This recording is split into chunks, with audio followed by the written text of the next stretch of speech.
People with invisible disabilities. What is your disability, and one thing you wish you could explain to others either about it or yourself?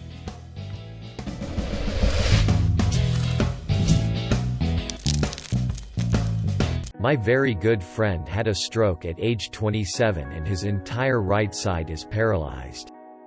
Imagine the "hello, nice to meet you" handshake scenario. So every pre-COVID day, he'd have to explain he has to shake with his left hand. Recently, he did his usual explaining. And the new friend was like, "Dude, you don't need to get all rude like that. My friend just went to his I had a stroke. Shake my left hand because I can't feel or lift my right arm." He was not being rude at all. Just short and cut to the chase because it no longer matters to him after 10 years of this to make any more explanation. We joke that COVID does have some positive aspects.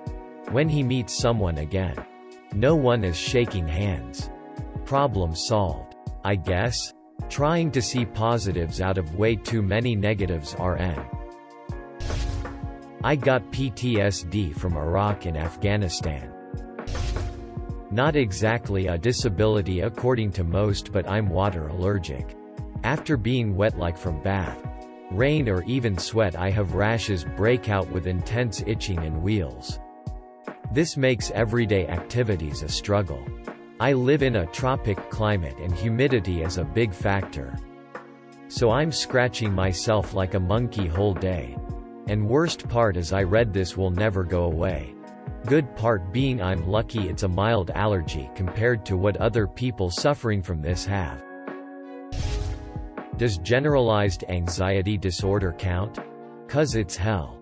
And definitely debilitating. Delusional disorder. Persecutory. Similar to schizophrenia but without auditory, visual hallucinations. The world is really out to get me. Agoraphobia. Severe panic attacks and social anxiety disorder.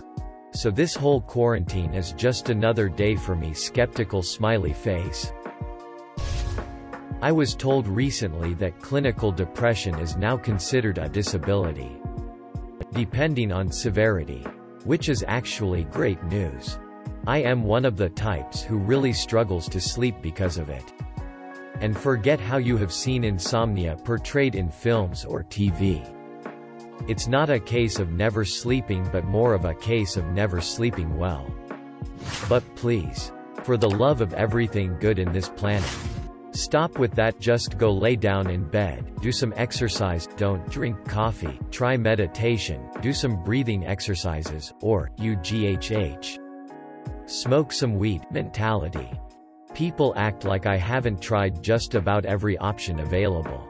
Every technique and every substance known to man. It has lost me girlfriends.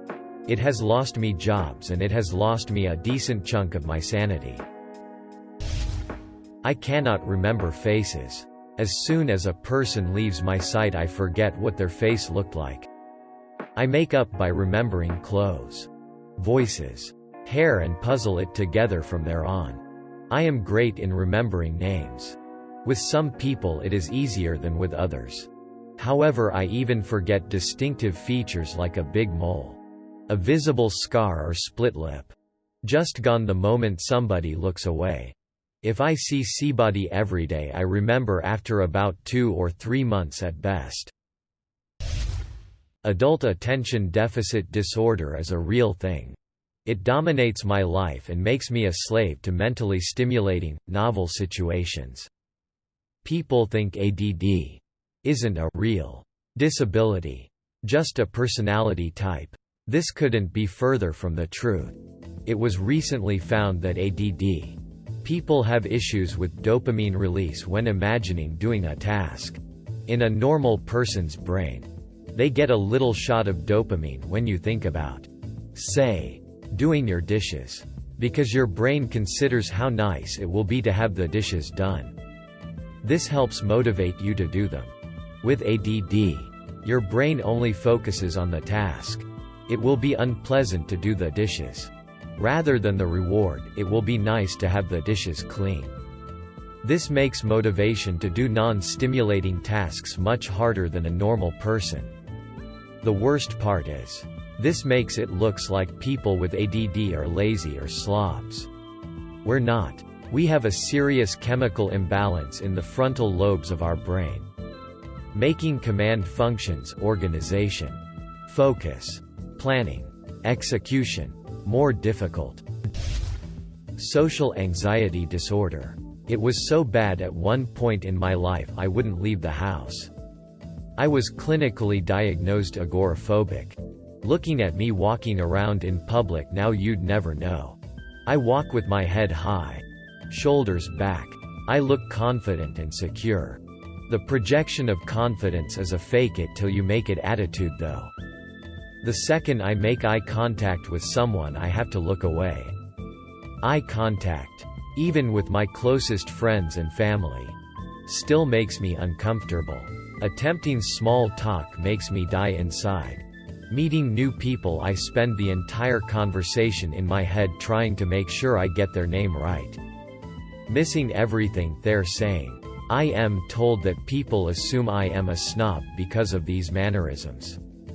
It's disappointing to hear but understandable. I just wish more people would be a little more patient. Just because someone looks sure of themselves doesn't mean they are. I have ADHD. If that counts for this. I think the big thing I'd like people to know is that I, too, wish I could just do the thing, be on time, remember the important thing, stop focusing on my monthly special interest. I find it annoying as well. But there comes a point where I'm fighting a losing battle. And I might as well work around my issues instead of trying to plow through them. I have a permanently fractured spine after being run over.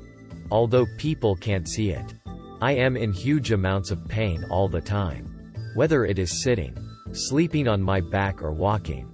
I wish people would stop giving me looks when I park in the disabled spot just because I am not in a wheelchair, or that my friends, colleagues, random strangers would stop joking about how awesome it would be to get disabled parking. When I have an asthma attack, it feels like I'm breathing through a coffee straw. I have autism and I always explain it like this. You start to play a board game with a ton of people. Everyone knows the rules except you. You literally have no clue what to do and other people can't explain it to you. You slowly learn how to play it just by watching others play it. But when something completely unpredictable happens, you have no idea what to do. Now imagine that as real life. Hearing impairment related to nerve damage. There is a problem with volume, but the main issue is sounds kinda running together.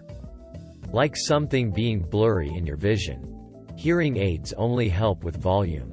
Speaking slightly slower and slightly louder while facing them is way more effective than yelling for people with hearing impairment. Also kinda expensive. Hearing aid batteries aren't cheap. Really wondering why I've never seen rechargeable ones. Would definitely wear bigger ones if it meant not having to buy batteries. Also had to get a doorbell that buzzes my phone. I am dyslexic. Just because my spelling, punctuation and grammar are bad does not mean I am unintelligent. For every deficit there is a hidden superpower. My dyslexia allows me to read and write backward. I can write with both hands, one left to right with the letters normal and the other right to left with the letters backward at the same time, provided it's the same sentence. I usually call it chronic illness rather than disability. But anyways, I've got irritable bowel syndrome. I'd love if I wouldn't have to go into detail why I don't drink alcohol when people invite me. If I just say I don't drink, they usually seem personally offended, but there's no way to explain it properly. That doesn't include explaining to a stranger I'll vomit. Get cramps and diarrhea from as little as 2 beers. I got told by the occupational health nurse that my anxiety was so extreme and enduring that it's classed as a disability, which is great. I'd love it if people understood just how debilitating it is when it's bad. I'm unable to function. My OCD gets so bad I've bleached my hands in the past. I'm unable to maintain any of my routines. So many people act like I'm being dramatic or silly, and honestly it just makes everything 100% harder. I've got chronic pain, specifically chronic migraines. And it sucks. I've been to like 3 specialists but none of them have done anything. The only meds that help knock me out for the entire day. I have epilepsy and my memory is straight horse. If I forget something, please don't think I found it not worth remembering. I forgot my girlfriend's birthday 1 year. Not like oops haha. Almost forgot to give you your gift. But full on could not remember what date her birthday was after being together for 5 years. I have diagnosed high-functioning autism. Sometimes when I tell people, they reply, well, you don't seem autistic to me, or it must be mild.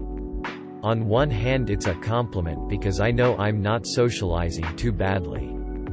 But on the other hand it invalidates my struggles a little bit because socializing with others and appearing normal is still something that requires effort and concentration on my part.